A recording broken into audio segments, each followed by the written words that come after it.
అబ్బా ఈ లేడీస్తో ఇదే చేయకండి. చెప్పింటే ఫాలో అవ్వరు. 8 గంటలకు వస్తారు అన్నది ఇప్పుడు వరకు రావట్లేదు. నాకు ఇక్కడ టెన్షన్, ఎవరైనా వస్తారో ఏమవుతుందని భయంగా.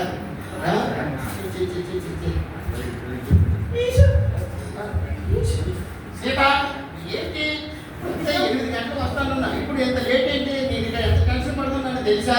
నీకేం తెలుసు? ఎవరు చూడకుండా రావాలి కదా. నాకు తెలుసా? భయం వేస్తుందా? ఇదిగో ఈ ఈసు నీ పక్కన ఉన్నంటే ఏ భయపడవలసిన అవసరం లేదు.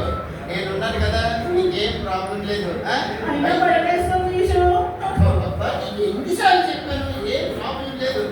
ఈసు ఉన్నాడంటే నీకంతా హ్యాపీగా అన్ని నీ మీద ఏ కోరుకుంటూ చూసుకుంటాను కదా. మా అమ్మ నాన్న అయితే నన్ను ఎంతో పువ్వులో చక్కగా చూసుకుంటారు తెలుసా. మాట్లాడుకోవచ్చు కానీ మన ఇద్దరిని లవ్ చేసుకున్నాం. ఏదో బయట వెళ్ళిపోయి పెళ్లి చేసుకుందాం అనుకున్నాం. వాళ్ళిద్దరు మీ అమ్మ నాన్న ఒప్పుకోలేదనే కదా ఈ బాధపడుతున్నాం. చాలు వద్దు, నేను ఉన్నాను కదా. ఇప్పుడు వచ్చావు కాబట్టి ఇదంతా గోల్డేనా? ఓకే అడిగని. ఇప్పుడు మనం ఏమి చేద్దామంటాం? కరెక్ట్, మంచి నిర్ణయం తీసుకున్నాం. మనం చక్కగా హ్యాపీగా హైదరాబాద్ వెళ్ళిపోదాం. నీకేం భయం అక్కర్లేదు, నేను కంగారు పడకు. నువ్వు మనం దేని మీద వెళ్దామో చెప్పు.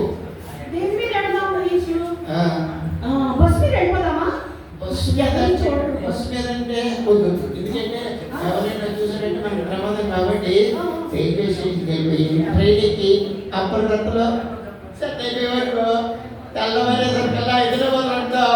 ఓకేనా? ఓకే మా తమ్ముడు అయితే నన్ను కాలు కింద పెట్టనీయకుండా కాల్లో తీసుకెళ్తాడు. మరి ఇప్పుడేమో మాకు అలాగే మా తమ్ముడు ఉంటాడు, నన్ను బాగా చూసుకుంటాడు. మా చెల్లి అయితే నా అస్సలు ఎంత ఇష్టమో నాకు వదిలిపెట్టి ఉండలేను. మా చెల్లి కూడా అంతే, నేనంటే ఎంతో ఇష్టం, నేను వదిలిపెట్టి ఉండలేను. మరి ఏంటి నాకు భయం వేసేస్తుంది. ఏంటంటే మా అమ్మ, మా నాన్న, మా తమ్ముడు, మా చెల్లి వదిలేసి వచ్చాను కదా. నాకు ఎంత బాధగా ఉంది. ఆత్మనండి నేను. మీ అమ్మ, మీ నాన్న, మీ తమ్ముడు, మీ చెల్లిని వదిలి రాలేదా? మరి నేను కూడా నా భార్య